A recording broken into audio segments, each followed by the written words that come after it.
Hi കൂട്ടുകാരെ, എല്ലാ കൂട്ടുകാർക്കും നമസ്കാരം. ഇന്ന് വന്നിരിക്കുന്നത് ഒരു അടിപൊളി പച്ചരവ് കറിയായിട്ടാട്ടോ, നല്ലൊരു ഒഴിച്ചുകൂട്ടൽ. അപ്പോൾ നമുക്ക് വീഡിയോയിലേക്ക് പോകാം.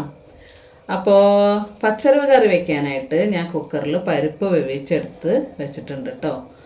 അപ്പോൾ അത് അടുപ്പത്ത് വയ്ക്കാം.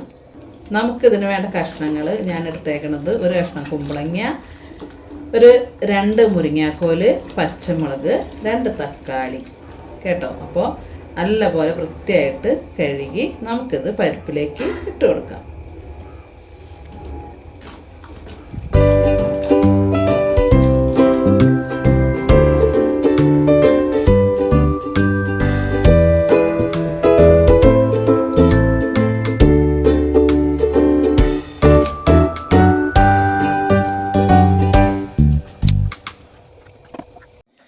അപ്പോൾ നമ്മളിതേ കഷ്ണങ്ങളൊക്കെ കഴുകി വൃത്തിയാക്കി പരിപ്പിലേക്ക് ഇട്ട് കൊടുത്തു. ഇനി നമുക്ക് പൊടികൾ ഇട്ട് കൊടുക്കാം.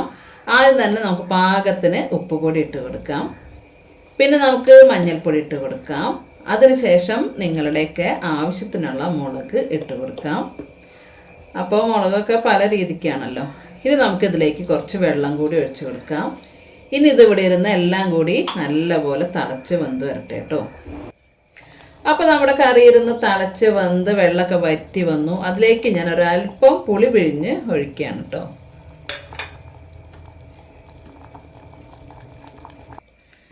പുളി പിഴിഞ്ഞൊഴിച്ചത് നല്ല പോലെ ഒന്ന് ഇളക്കി യോജിപ്പിക്കുക. അതിനുശേഷം ഞാനിവിടെ ഒരു പിടി നാളികേരം നല്ല വെണ്ണ പോലെ അരച്ചെടുത്തിട്ടുണ്ട്. അത് നമുക്ക് നമ്മുടെ കറിയിലേക്ക് ഒഴിച്ചു കൊടുക്കാം. കുറച്ച് നാളികേരം എടുക്കണുള്ളൂ, കാരണം പരിപ്പിട്ടേക്കണത് കൊണ്ട് നല്ല കുറുകുറാന്നാണ് നമ്മുടെ കറി ഇരിക്കുന്നത്. ഇനി നമുക്ക് ഇതിലേക്ക് വേണ്ട ആവശ്യത്തിന് വെള്ളം കൂടി ഒഴിച്ചു കൊടുക്കാം. നല്ല പോലെ ഒന്നങ്ങോട്ട് തിളച്ച് വരട്ടെ. നമുക്കതൊന്ന് ഇളക്കി കൂട്ടി കൊടുക്കാം.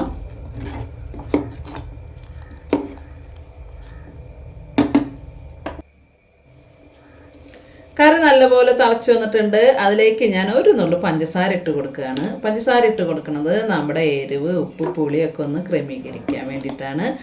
അങ്ങനെ പഞ്ചസാര ഇട്ട് കൊടുക്കുമ്പോൾ നമ്മുടെ കറി സൂപ്പർ കറിയാവും കേട്ടോ. നിങ്ങൾ കേട്ടിട്ടില്ലേ കറിക്കൊരു മേമ്പൊടി ഇടുക എന്ന് പറയണത്? അപ്പോൾ ഈ കറിയുടെ മേമ്പൊടിയാണ് നമ്മുടെ പഞ്ചസാര. അപ്പോൾ നമ്മുടെ കറിയൊക്കെ പഞ്ചസാരയൊക്കെ ഇട്ട് നല്ലപോലെ തിളച്ച് വന്നു. ഇനി കറി ഇറക്കി വെച്ച് നമുക്ക് വറവ് കൊടുക്കാം കേട്ടോ. വറവ് കൊടുക്കാനായിട്ട് ചട്ടി നല്ലപോലെ ചൂടായിട്ടുണ്ട്. അതിലേക്ക് വെളിച്ചെണ്ണ ഒഴിച്ച് കൊടുക്കുകയാണ്. വെളിച്ചെണ്ണ ഒഴിച്ച് കൊടുത്തിട്ട് പതിവ് പോലെ നമ്മുടെ കടുക്, ഉലുവ, മുളക് അതിട്ട് കൊടുക്കാം. വെളിച്ചെണ്ണ നല്ലപോലെ ചൂടായി കഴിയുമ്പോൾ പിന്നെ തീ കുറച്ച് കൊടുക്കുക. ഞാൻ തീ ഓഫ് ചെയ്ത് കൊടുത്തു, കാരണം ഈ ചട്ടിയൊക്കെ പെട്ടെന്ന് ഇതായി പോകുന്നതാണ്, അപ്പോൾ കരിഞ്ഞു പോകും. അത് കഴിഞ്ഞ് നമുക്കതിലേക്ക് ഒരല്പം കറിവേപ്പില കൂടി ഇട്ട് കൊടുക്കാം. കറിവേപ്പില ഇട്ട് കൊടുത്ത് നമുക്ക് നമ്മുടെ വറവ് നമ്മുടെ കറിയിലേക്ക് ഒഴിച്ചു കൊടുക്കാം. നല്ല രുചിയുള്ള ഒരു ഒഴിച്ചു കൂട്ടാനാണ് കേട്ടോ. സൂപ്പർ രുചിയാണ്. നിങ്ങളെല്ലാവരും ഇതുപോലെയൊക്കെ വെച്ചിട്ടുണ്ടാകും. അപ്പോൾ ഇതുപോലെ ഇതേ കൂട്ടിൽ ഒന്ന് വെച്ച് നോക്കിട്ടോ. കുമ്പളങ്ങയൊക്കെ പൊതുവേ ആർക്കും അത്ര വലിയ ഇഷ്ടമുള്ളതൊന്നുമല്ല. ഇങ്ങനെ കറി വയ്ക്കുമ്പോൾ കുമ്പളങ്ങയൊക്കെ നമ്മൾ കഴിക്കും കേട്ടോ. നമുക്ക് എങ്ങനെയെങ്കിലും പച്ചക്കറി നമ്മുടെ ശരീരത്തിലേക്ക് ചെല്ലണം. അതിന് വേണ്ടിയിട്ട് നമുക്കിങ്ങനെ പലതരത്തിലുള്ള കറികളായിട്ട് വെച്ച് നോക്കാം കേട്ടോ. അപ്പോൾ നമ്മുടെ ഒഴിച്ചു കൂട്ടാൻ നമ്മുടെ പച്ചരവ് റെഡി ആയിട്ടുണ്ട്. അപ്പോൾ ഇതിൻ്റെ കൂടെ ചോറിന് നമുക്കൊരു മെഴുക്ക് പുരട്ടി ഉണ്ടാക്കണം. മെഴുക്ക് പുരട്ടി ഉണ്ടാക്കാനായിട്ട് നല്ല നാടൻ കായും പിന്നെ കുറച്ച് പച്ചപ്പയറും കൂടി ഉണ്ട്, നമ്മുടെ അച്ചിങ്ങ. അത് നല്ലപോലെ ഒന്ന് നന്നാക്കി എടുക്കാം. എന്നിട്ട് അതൊരു മെഴുക്ക് പുരട്ടിയും കൂടി ഉണ്ടാക്കാം കേട്ടോ. അപ്പോൾ ഇന്നത്തെ കറി എന്ന് പറയുന്നത് നല്ലൊരു പച്ചരവ് കൂട്ടാനും പിന്നെ പച്ചപ്പയറും കായും നല്ല സൂപ്പറായിട്ട് ഒരു മെഴുക്ക് പുരട്ടിയാണ് കേട്ടോ.